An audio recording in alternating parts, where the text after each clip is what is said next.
Memória Oral Itaú Unibanco, depoimento de Eduardo Queiroz Tracanella, entrevistado por Fernanda Paulo Prado, São Paulo, 30 de março de 2015. Entrevista número MOIU HV81, realização Museu da Pessoa. E à vontade, filho. Eduardo, bom dia. Primeiro eu gostaria de agradecer de você ter aceitado o convite para essa entrevista. Prazer. E para a gente começar, eu queria que você falasse para a gente o seu nome completo, o local e a data do seu nascimento. Eduardo Queiroz Tracanella, 40 anos, nascido em São Paulo. Tá, e em que dia? 1º de outubro, do 10 de 74. Tá certo. Fala pra gente o nome dos seus pais, Eduardo. Roberto e Cristina. Tá, e um pouquinho da atividade deles, né? Conta um pouquinho quem são os seus pais, né? Meu pai, ele é falecido há 4 anos. Ele era engenheiro de formação, sempre trabalhando na área de mercado de capitais, de relação com investidores e empresas. Trabalhou muito tempo na Metal Leve, durante 30 anos. Depois trabalhou com consultoria. Minha mãe, ela é formada em letras pela USP. Ela lecionou durante um tempo e hoje ela não trabalha, curte a vida. E você tem irmãos, Eduardo? Tenho um irmão, Fernando. Mais novo, mais velho? É irmão mais velho, tem, se não me engano, 43. Ele enveredou pelo mesmo caminho do meu pai, de mercado de capitais, de relação com investidores. Trabalhou durante muito tempo no grupo CBD, no grupo Pão de Açúcar. E hoje trabalha na Nova.com, que é uma empresa do grupo, mas focada no universo online, de e-commerce. Tá. Fala pra gente, o que você se lembra da sua casa de infância? Onde que ela ficava? Eu morei sempre no Campo Belo, um bairro aqui de São Paulo. Durante muito tempo numa casa, e depois a gente mudou para um apartamento ali. E foi uma infância muito tranquila, assim, foi uma boa infância. Sempre uma relação muito afetuosa, assim, com a família, com meus pais, com meu irmão, sempre com muitos amigos. Diria que foi uma infância como ela tem de ser. Assim. E do que você gostava de brincar? Eu sempre adorei jogar futebol. Então eu jogava futebol, ou eu jogava com outras pessoas, ou eu jogava com amigos imaginários. Geralmente piores do que eu, né? E eu gostava muito de jogar futebol, enfim, gostava de brincar de outras coisas também, brincadeiras normais, triviais, né? De crianças, mas futebol sempre foi minha paixão desde pequeno. E quais são suas primeiras lembranças da escola? Como é que foi começar a estudar? As lembranças que eu tenho da escola são sempre boas, assim, eu não tenho nenhuma lembrança que não seja legal, que não seja gostosa. Uma lembrança que eu tenho sempre é de muita coisa em grupo, de muita brincadeira, de muita gente junto. Eu sempre fui bom aluno. Essa sempre foi uma relação legal que eu tive com a escola, que eu espero que a minha filha tenha também, né? Então a escola era um local gostoso, mas ao mesmo tempo eu tinha uma disciplina em relação ao que eu fazia lá. Meu pai era muito disciplinador, então acho que vem um pouco daí. Então, assim, era um lugar onde eu me divertia, mas também era um lugar onde eu estudava e levava a sério, assim. Mas eu acho que esse equilíbrio fez com que eu tenha boas lembranças hoje desse período. E como é que era esse seu cotidiano de menino, né? Pra escola, depois da escola, se a escola ficava longe, como é que você ia pra lá? Durante muito tempo eu ia com a minha mãe ou em rodízio. Sempre a gente tinha pessoas do mesmo prédio, né, ou do bairro que iam pra escola, então eu tenho essa lembrança afetiva até de rodízio, de ir com amigos pra escola. Ela não era muito longe, era mais ou menos perto de casa. Era aquela coisa gostosa, né? Eu sempre estudei de manhã, então à tarde era aquela busca por fazer o que tinha de se fazer, né? De lição de casa e tudo, para que sobrasse tempo para brincar, para jogar bola. Eu tenho bastante essa lembrança também do período da tarde, que eu procurava rapidamente terminar as atividades que eu tinha de fazer para a escola, para poder ficar com o maior tempo livre ali para brincar. E nessa sua meninice, o que você queria ser quando crescesse? Eu não lembro com profundidade. Eu imagino que que em algum momento eu deva ter desejado ser jogador de futebol. Acho que em outro momento também, talvez depois também. É que eu me lembro é isso. Não tinha muito a idealização de alguma profissão assim que fosse diferente disso, assim, não tinha. E como foi ir crescendo, né? Então as matérias na escola ficando mais difíceis, de repente ter que escolher um caminho, umas preferências mais para ciências humanas ou mais para... Como é que foi esse processo? Eu sempre tive claramente na escola uma aptidão às ciências humanas. Em exatas eu ia bem, não sei como. Eu decorava, acho que mais do que entendia, mas eu me dedicava muito e gostava muito da parte de humanas. Eu gostava muito de história, de geografia. Para mim era uma diversão, assim. Sempre gostei muito de escrever, desde cedo.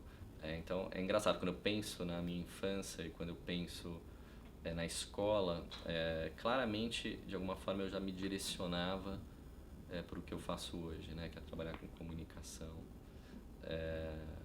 Não teve nenhuma ruptura, assim, parece que foi um movimento que foi acontecendo de um jeito muito tranquilo e linear, assim, sem nenhum tipo de influência da família, né? Porque na minha família todos eram mais de exatas, não tinha ninguém, nunca teve ninguém, ainda hoje não tem, que trabalha com comunicação. Então foi uma coisa meio natural, mas que eu acho que que floresceu de fato na escola. Eu gostava muito de redação, gostava muito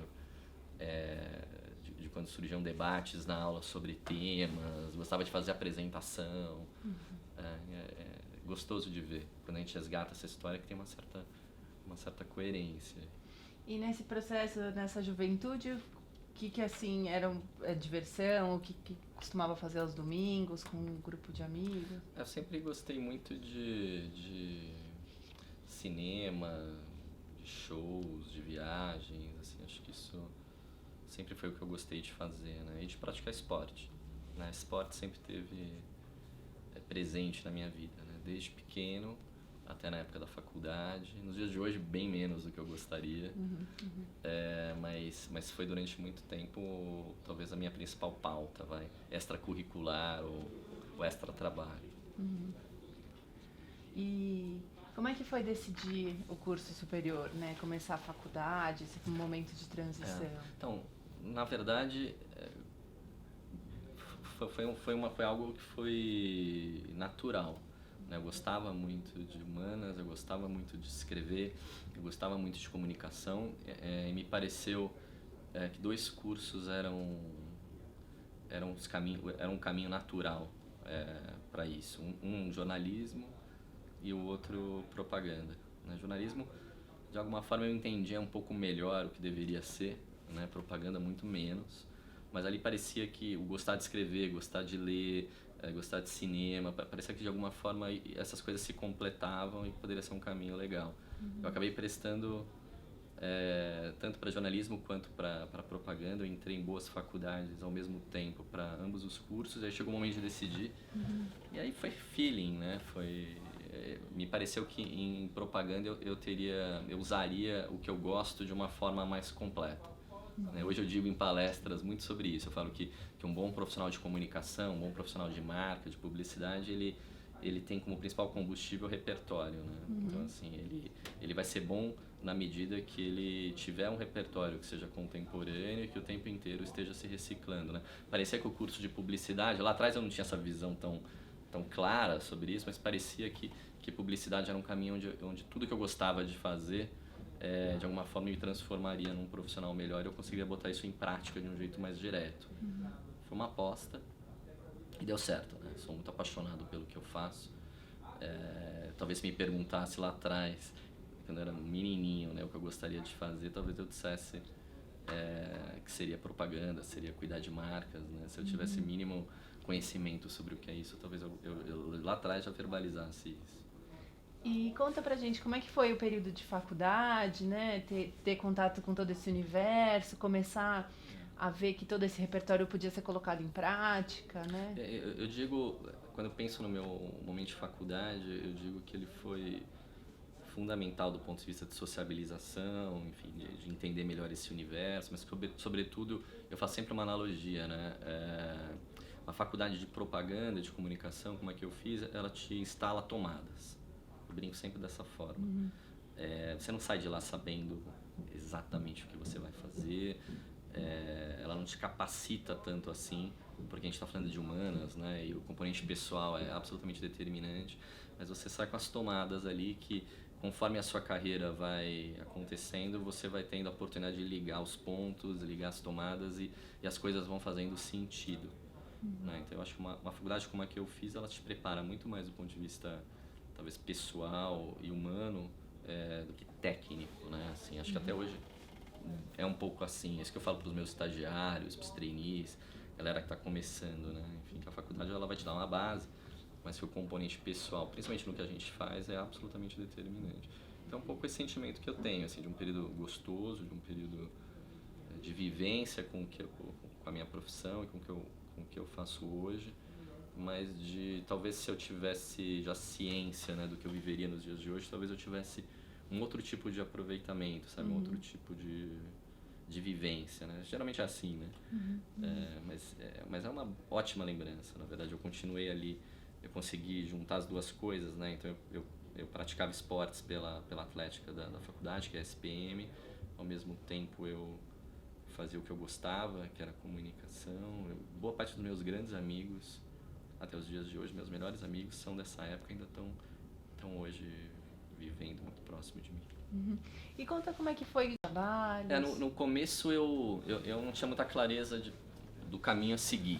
Assim, tinha algumas opções, né? Tinha alguns caminhos. Eu achava que onde eu exerceria melhor o que eu gostava e o que eu fazia bem era em uma agência de publicidade. Então eu comecei trabalhando em agência de publicidade, comecei trabalhando como redator publicitário. Parecia ser o auge, né? De você juntar criatividade com gostar de escrever. Então eu comecei trabalhando em agência como redator, eu comecei a perceber que de alguma forma isso era gostoso, mas eu sempre fui muito questionador, eu sempre gostei muito da parte de estratégia, de pensar marcas efetivamente. Eu percebi que ali, por um lado, era um pedaço importante, mas era um pedaço do processo, né? Eu queria conhecer um pouco mais esse processo. Aí, ainda dentro do universo de agências, eu migrei da área de redação publicitária para uma área de planejamento. Planejamento estratégico, onde ali eu olhava marcas, de alguma forma eu conseguia ainda usar bastante o escrever, o comunicar, mas de uma outra forma no processo. E aí, de novo, faltava alguma coisa. Eu percebi que para se trabalhar bem numa agência de publicidade, para se trabalhar bem seja como redator, seja como planejador, eu precisava conhecer o universo do cliente, né, do anunciante. Você não tinha como planejar bem ou pensar bem a estratégia de uma marca se eu não conhecesse de verdade o que estava por trás da marca. E aí eu migrei para o universo empresarial, para a empresa, para o cliente. Meu objetivo ali era entender como funcionava e voltar para a agência para exercer com mais qualidade, com mais competência o meu papel ali, só que eu acabei ficando. Acabei percebendo que do outro lado, né, cuidando de marcas, cuidando de marketing, de comunicação numa empresa, eu conseguiria de alguma forma exercitar tudo o que eu gosto, só que com uma possibilidade de ter uma visão muito mais ampla, muito mais efetiva, muito mais estratégica, né? Foi isso, aí me apaixonei por esse lado do balcão e é aqui que eu tô até hoje. E já foi pro Itaú que você veio conhecer, assim? Como é que foi? Não, eu na verdade fui pro Unibanco. Trabalhei no Unibanco, ali eu passei por algumas áreas, eu fui como um analista júnior, passei por algumas atividades que não estavam totalmente relacionadas com o que eu faço hoje, então eram atividades que estavam mais relacionadas a marketing direto, a eventos, o segmento mais de pessoa jurídica. E com o tempo eu fui me desenvolvendo no Unibanco até que surgiu uma oportunidade de vir trabalhar no Itaú. Foi bem antes, né, da fusão. Parece que esse casamento já estava na minha vida desenhado, né? Muito antes. Eu tive a oportunidade de vir para cá e com um desafio muito especial, assim, era a época da bolha da internet, idos do anos 2000, onde o Itaú, assim como outras empresas, estava montando uma área de internet, né? Seja do ponto de vista de tecnologia, seja do ponto de vista de marketing. eu tive a possibilidade de vir para cá para participar desse processo de construção de uma área de marketing de internet, chamava Cybermarketing. O nome, né, o nome robótico, né, que hoje talvez não fizesse sentido, mas que naquela época parecia ser algo esplendoroso. E eu gostava muito do Itaú. Eu achava a comunicação do Itaú, meu berço é publicidade, né? Eu achava a publicidade do Itaú de fato uma publicidade muito aspiracional, assim. Por mais que eu trabalhasse no concorrente, eu via com muito bons olhos uma futura transição para Itaú. E foi isso que aconteceu. Eu vim para cá com esse objetivo, e aí foi uma longa jornada cheia de boas histórias para contar. E antes da gente entrar assim mais nesse universo, eu queria que você falasse assim, o que tem de apaixonante de atuação? Primeiro, assim, você ter a possibilidade de novo, é algo que só a experiência acho, te traz, tá? Essa clareza. Assim, mas você ter a possibilidade de conduzir uma marca especial, como é a marca de Itaú, como era a marca de Unibanco e outras tantas por aí, mas você poder participar desse processo de desenvolvimento de uma marca que está tão presente na vida das pessoas, né, que faz tanta diferença na vida das pessoas, é algo que é absolutamente especial. Né? Quando a gente olha para o segmento bancário, o que desapaixona muita gente é o que sempre me apaixonou. Olhar para o caráter transformador, impactante na sociedade, no país, no mundo, que a nossa indústria tem. Os bancos, seja aqui no Brasil, seja fora, carregam um estigma de mal necessário. Enfim, as pessoas não adoram, não acordam felizes porque vão no banco, não tem uma relação gostosa e natural com o banco. São aspectos que vêm lá de trás, né?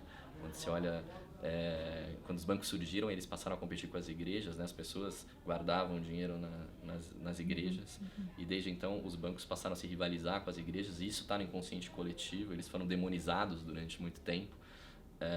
A pauta, principalmente aqui no Brasil, é uma pauta que ela é reativa, a gente vive oscilações de humor e de estágios, né, no nosso ciclo econômico, então todo mundo tem histórias muito tristes na relação com o dinheiro ou com a situação econômica do país para contar. Eu lembro até hoje que o meu pai, antes dele infartar de verdade, quando eu vi ele mais próximo de infartar, foi quando no plano Collor confiscou a poupança. Eu lembro da cena com clareza, eu chegando em casa, meu pai estatelado numa poltrona que ele adorava ficar. Eu não entendia ainda perfeitamente o que tinha acontecido, mas foi um negócio que abateu ele mais do que economicamente, assim, moralmente, sabe? Emocionalmente, né? Então, assim, a relação das pessoas com o banco é uma relação que ela é assim. Então, você ter a possibilidade de tentar construir algo diferente, dando luz para o lado nobre, para o lado de fato transformador e importante da natureza do nosso segmento, é algo que sempre me motivou e é o que me motiva até hoje. Né? Então, você ter a possibilidade de fazer com que as pessoas deixem de ter uma relação só racional com os bancos e passem a ter uma relação também emocional, eu acho que é o grande desafio que qualquer profissional que cuida de marca hoje tem, e qualquer profissional que cuida de marca no nosso segmento tem adicionalmente, por essas dificuldades todas que eu trouxe. Né? Então é um pouco isso. Também não me empolgo, acabo falando muito sobre o tema, porque é o que eu vivo. Toda essa minha jornada na indústria financeira sempre me gerou essa inquietude, né? E hoje eu tenho a possibilidade de liderar esse processo aqui no Itaú Unibanco, e isso é muito estimulante. Então vamos falar assim da sua carreira aqui no Itaú. Então como é que foi chegar aqui e encarar um banco diferente do Unibanco? Se você já percebeu algumas semelhanças de valor ou de prática, como é que foi essa mudança para cá e seus desafios aqui no começo de carreira? Na verdade, o que eu percebi quando eu vim para cá, e algo que depois eu pude colocar em prática, porque eu fui uma das pessoas que cuidou do processo de comunicação da fusão, é que tinha muita semelhança, né, do ponto de vista de valores, do ponto de vista de crenças. Duas empresas muito sérias, duas empresas que acreditavam de verdade no poder transformador do seu core business, mas por outro lado tinha muita diferença, né? Do ponto de vista de atitude, eram duas empresas diferentes, né? O Unibanco sempre foi um banco um pouco mais informal, o aspecto humano sempre foi mais presente, você via isso até no ambiente de trabalho, né? O Itaú sempre foi uma empresa um pouco mais séria, um pouco mais sisuda até, da porta para dentro, né? Da porta para fora a gente sempre comunicou o inverso disso. Só um minutinho só, deixa eu só trocar uma pilhazinha aqui. Desculpe, gente, podemos continuar. Pronto, então você estava contando da sua chegada aqui, então quais foram as percepções? Então, na verdade, assim, o que eu percebi é que, apesar de ter muitas semelhanças, né, principalmente do ponto de vista de valores, entre as duas instituições, a gente tinha algumas diferenças claramente percebidas. Né, e essas diferenças davam basicamente do ponto de vista de atitude. Né, então, quando você olha para o que era o Unibanco e para o que era o Itaú, o Unibanco era uma empresa mais informal, ela tinha a questão da valorização humana mais presente, isso se dava até na maneira como as áreas de convivência estavam construídas, como as pessoas se relacionavam, e o Itaú era um pouco diferente. Ele era um banco um pouco mais sério, um pouco mais paulista, né? Um pouco mais engenheirístico, com muitas qualidades também do ponto de vista de atitude, mas que eram diferentes do Unibanco. Eu acho que essa simbiose é o que fez o sucesso dessa fusão. Eu acho que a gente pôde fazer com que efetivamente 1 mais 1 fosse maior que 2. Esse era o desafio, eu acho, se eu fosse resumir o desafio dessa fusão em todos os níveis, nível empresarial, do ponto de vista de resultado, de valor de marca, de relação com o cliente, de marca e etc., de cultura, a gente deveria fazer com que 1 mais 1 fosse maior do que 2. A gente deveria pegar efetivamente o melhor das duas instituições e a junção desses melhores, né, deveria fazer algo muito poderoso. E acho que é o que a gente conseguiu fazer. Então, eu que vivi as duas empresas em momentos diferentes, eu consigo perceber claramente o êxito desse processo todo. Eu consigo perceber claramente que a gente hoje tem uma empresa que tem o melhor das duas instituições, né? Tanto de Unibanco quanto de Itaú. E conta como é que foi esse desafio da internet no começo dos anos 2000, né? Num momento que foi um boom mesmo, que a coisa transformava muito rapidamente, que as pessoas não tinham ainda muita dimensão da onde que a capacidade da internet ia chegar. Então, como é que foi estar nesse momento cuidando de uma área tão nova, e que foi impactante, que o Itaú saiu na frente? Primeiro era amplamente desconhecido, né? Assim, ninguém efetivamente sabia de verdade o que estava acontecendo e aonde isso ia chegar. Até hoje a gente não sabe direito onde vai chegar. Né? E eu tinha, como eu te falei, eu tinha feito um curso de comunicação que não tinha isso na perspectiva. Não existia isso, ninguém falava disso. Então foi assim, no começo da minha carreira, já uma necessidade de aprender muito rápido sobre algo muito novo. E que ninguém entendia direito, então ninguém conseguia te explicar. Então eu lembro que foi muito difícil o começo, né? Porque eu cheguei numa empresa nova, como eu te falei, embora do mesmo segmento, era uma empresa que tinha bastante diferença da outra na qual eu trabalhava, e para tocar algo que ninguém entendia direito. As pessoas tinham até dificuldade de te explicar, né? Tinha algumas nomenclaturas, algo que hoje é absolutamente trivial, mas que parecia um problema insolúvel, né? E construindo algo que a gente não sabia exatamente o que era. Né? Então foi extraordinário, na verdade, porque a possibilidade que eu tive de aprender muito rapidamente sobre internet foi ao mesmo tempo a possibilidade que eu tive de aprender muito rapidamente sobre marca, né? Porque você conduzir, participar de um processo como esse, eu acho que ele marcou a vida de todo mundo que teve essa possibilidade, né? E hoje eu fico vendo um pouco as pessoas falarem sobre internet, né? E falarem sobre fazer comunicação a partir da internet, e fica claro para mim, é algo que eu tenho falado repetidamente, o quanto se complica, né? O quanto se cria neologismos, porque eu vivi isso lá atrás e a premissa é a mesma. Se eu soubesse isso lá atrás, isso teria me ajudado muito. Mas a premissa é a mesma, ou seja, as pessoas são protagonistas nas relações com as marcas. As pessoas decidem cada vez mais a forma como elas querem se relacionar, a forma como elas querem consumir os meios, por exemplo. Hoje você tem o advento da Netflix, por exemplo, né, que muda YouTube, etc., que muda absolutamente a forma das pessoas consumirem conteúdo, consumirem vídeos, é on demand, né? Eu falo que você não tem mais o prime time, você tem o my time, né?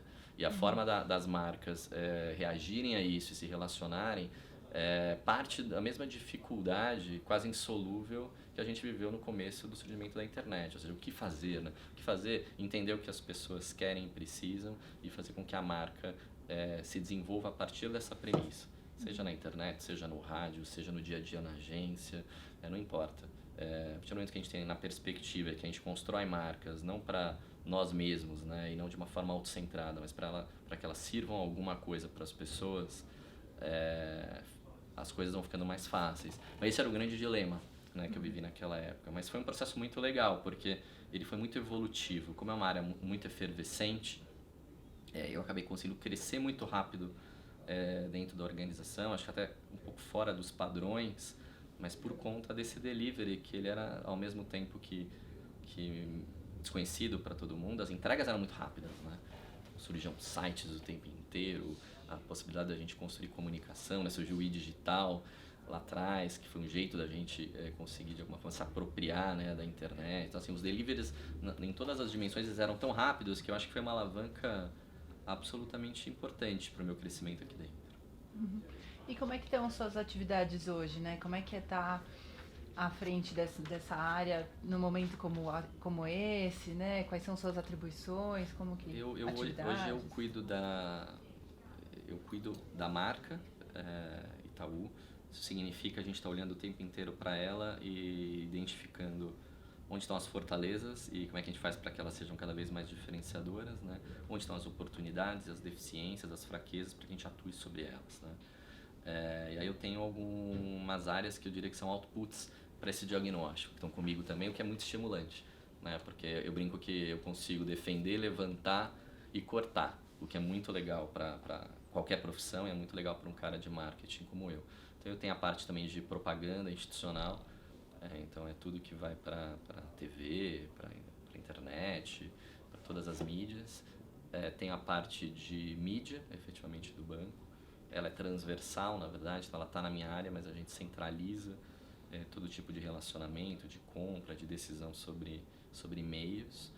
E eu tenho a parte, e aí eu volto um pouco para os meus primórdios, eu montei há algum tempo uma área de conexões de marca, que é o que se chamaria antigamente de internet, né? Então é uma área que ela olha o tempo inteiro para como as pessoas estão mudando, como isso muda o relacionamento delas com as marcas e como a gente consegue se organizar e implementar projetos para reagir rapidamente e estabelecer relacionamento. Falando do quê? Estou falando de mídias sociais, estou falando de YouTube, Twitter, Facebook, Instagram, enfim, como é que a gente consegue fazer ações de experiência de marca que sejam relevantes e inspiradoras para as pessoas no dia de hoje.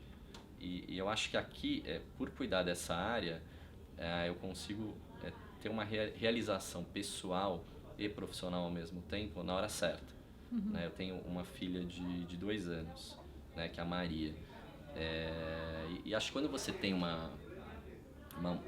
engraçado, às vezes por bons motivos, às vezes por maus motivos, mas poucas vezes na nossa vida a gente tem a possibilidade de parar e pensar. Uhum. Né? Quando você pensa do ponto de vista de marca, Itaú e Unibanco talvez não tivesse mudado tanto se não tivesse acontecido a fusão. Uhum. Às vezes a gente não toma decisões que mudam a nossa vida, a não ser quando alguém morre, ou quando a gente tem uma doença muito grave, ou quando você é demitido de um emprego, né? Geralmente são grandes motivadores que fazem a gente parar para pensar na nossa vida. No meu caso eu tive alguns desses, mas eu tive o nascimento da minha filha. E aí eu parei para pensar um pouco no meu propósito. Né? O que faz uma pessoa, o que faz você estar aqui conversando comigo hoje às 9 da manhã numa segunda-feira? O que faz eu estar aqui falando com você? Né? Por que você levanta todos os dias para trabalhar? Né? Por que você deixa em casa o que mais lhe importa, seja o que for, no meu caso a minha filha, para vir trabalhar? E tem que ser mais do que dinheiro. É sobre isso que eu tenho falado muito, né? Porque dinheiro a gente consegue ganhar de várias formas, às vezes muito mais, ganha mais dinheiro do que a gente ganha fazendo o que a gente faz. Então tem de ter um propósito, né? As grandes lideranças, as grandes marcas têm um propósito inspirador e relevante por trás, né, das suas escolhas.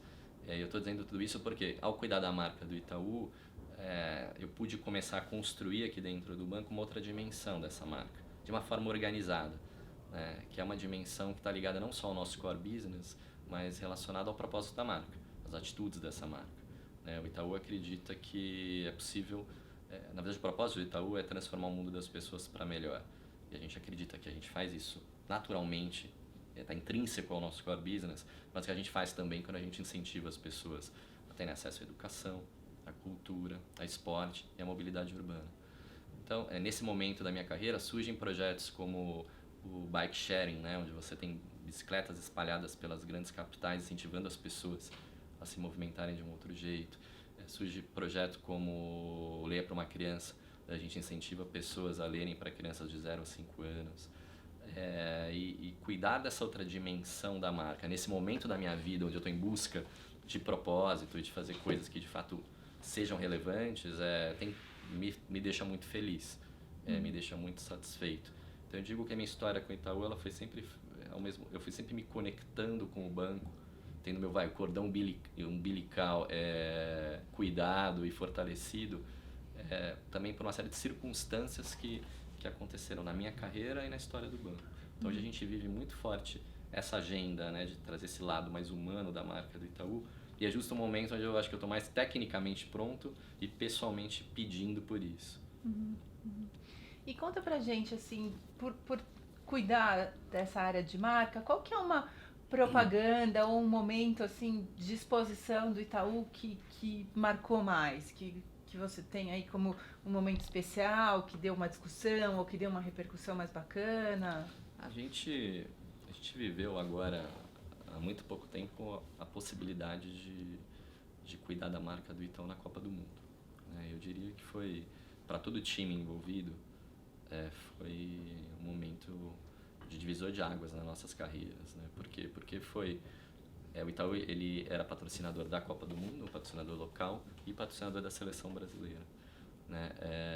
Como ativar a marca de um banco nesse contexto, onde a gente tem essas duas propriedades, mas ao mesmo tempo no Brasil a gente tinha uma situação absolutamente conturbada em relação ao tema.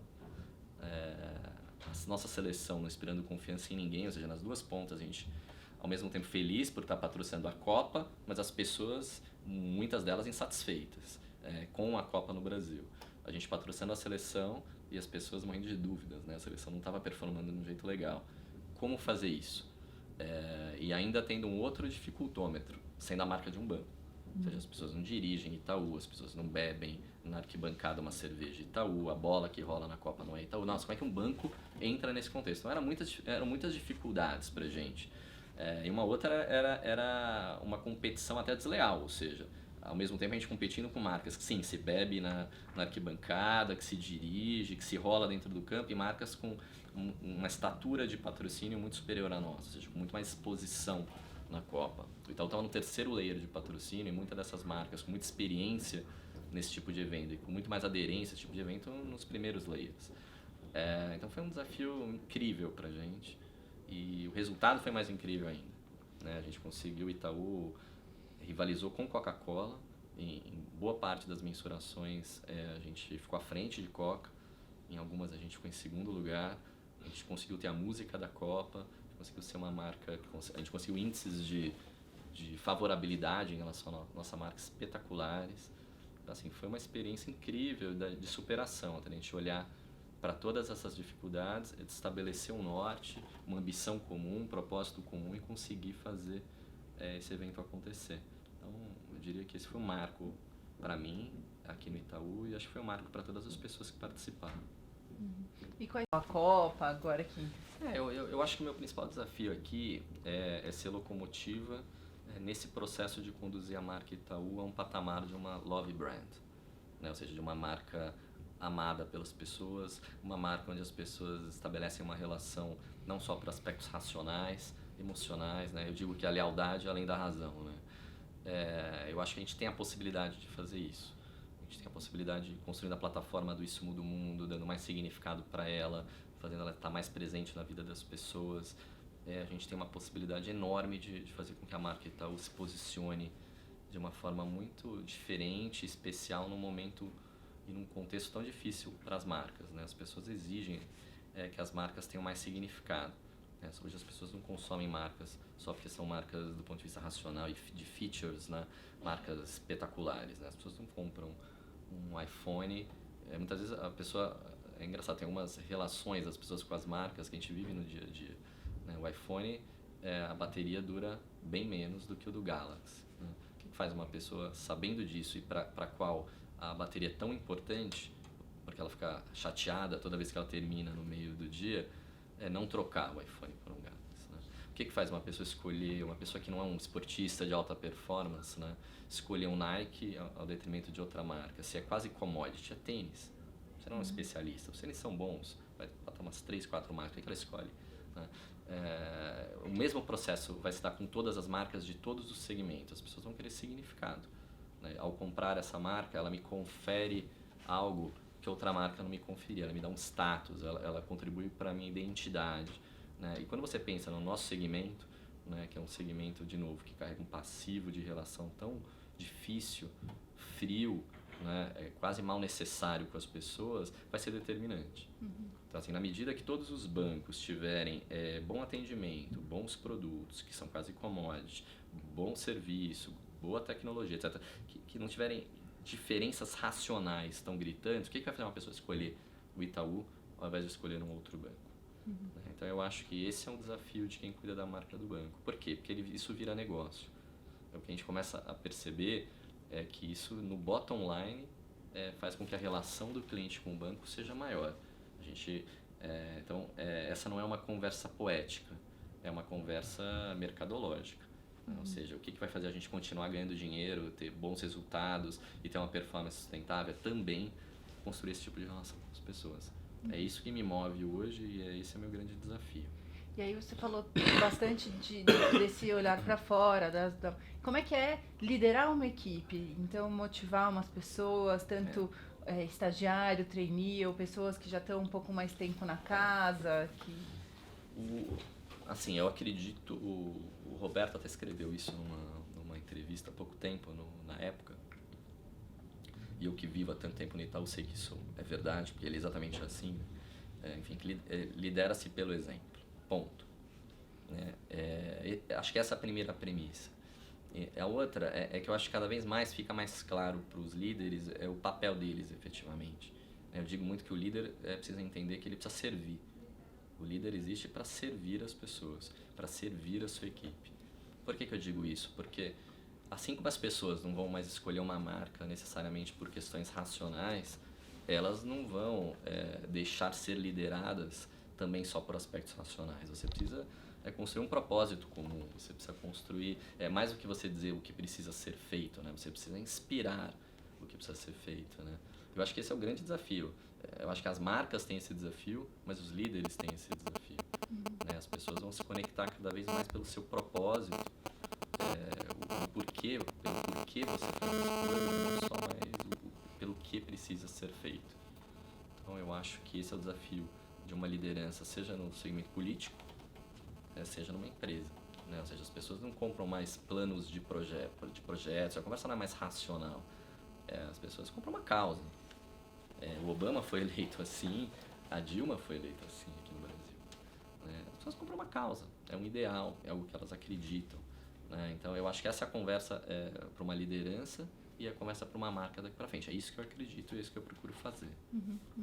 E aí você, pessoal, e isso foi se desenvolvendo ao longo de toda essa carreira que você já contou pra gente? Diria que hoje eu vivo um momento muito feliz, assim, de muita realização.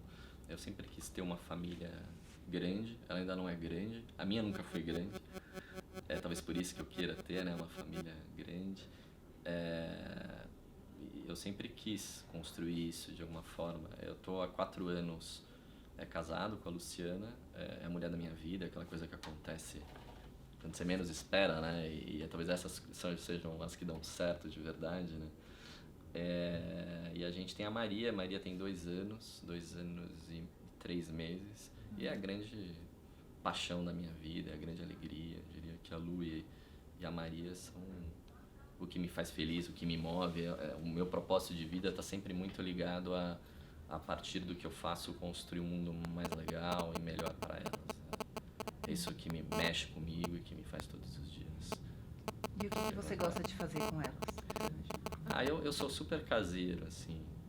Eu gosto de estar com elas. Então, eu gosto de ficar brincando com a Maria, gosto de ficar conversando com a Lu, gosto de viajar com elas. Eu estou numa fase bem bolha, assim, de ficar numa bolha com as minhas 2 meninas. É o que me faz feliz, assim. Então, fazer programa com elas talvez seja a minha grande diversão nos dias de hoje. e meu grande sonho é em breve poder ter mais 2 filhos, assim. Eu brinco com a Lu que no meu trabalho em banco eu sou muito planejado, né? Irritavelmente obstinado em relação a metas. Eu tenho uma meta que lá atrás, quando eu comecei, engraçado, eu comecei cedo a pensar nisso, quando eu estava no auge da solteirice, eu sempre quis casar, ter filho e sempre quis ter 3 filhos. Então eu tenho a Maria hoje e espero em breve ter mais 2 ou 2 membros para nossa família. Tá certo. E pra gente encerrar, eu queria que você falasse pra gente o que você acha dessa iniciativa do banco de resgatar a sua história através da memória e da trajetória de pessoas ligadas a esse core business, né? Ligada ao cotidiano dele. Eu acho espetacular. Assim, eu acho que as empresas que percebem que elas não são absolutamente nada sem as pessoas que estão lá dentro, que elas não teriam história, né? Assim, a história das pessoas que passaram ou que estão na organização são as empresas que vão ser vencedoras daqui para frente. Né? O que é um prestador de serviço se não capital humano? Né? E o que vai fazer a diferença de capital humano se não a boa formação, metas claras, etc., mas aspectos humanos, né? Um aspecto de relação das pessoas com a empresa onde elas trabalham. Né? Eu digo muito que as pessoas hoje em dia, e cada vez mais vai ser assim, a gente aqui no Itaú tem, se eu não me engano, mais 50% hoje das pessoas que trabalham aqui já são geração Y. Ou seja, já são uma geração que busca sim dinheiro, que busca sim o potinho de ouro, mas que isso não é uma relação que já não vê isso mais como suficiente. Elas querem significado na relação com as empresas. Então acho que a possibilidade da gente contar um pouco da história da empresa, né, a partir da história das pessoas, é algo que é absolutamente fascinante. E acho que, como eu te falei, né, acho que esse material ele precisa de alguma forma tomar contorno e tomar forma para chegar nas pessoas, porque isso vai reforçar certamente o orgulho de estar aqui. Tá certo, Eduardo. Então, com isso, a gente, em nome do Museu da Pessoa e também do Espaço Memória, agradece a sua entrevista. Eu que agradeço. Muito obrigado.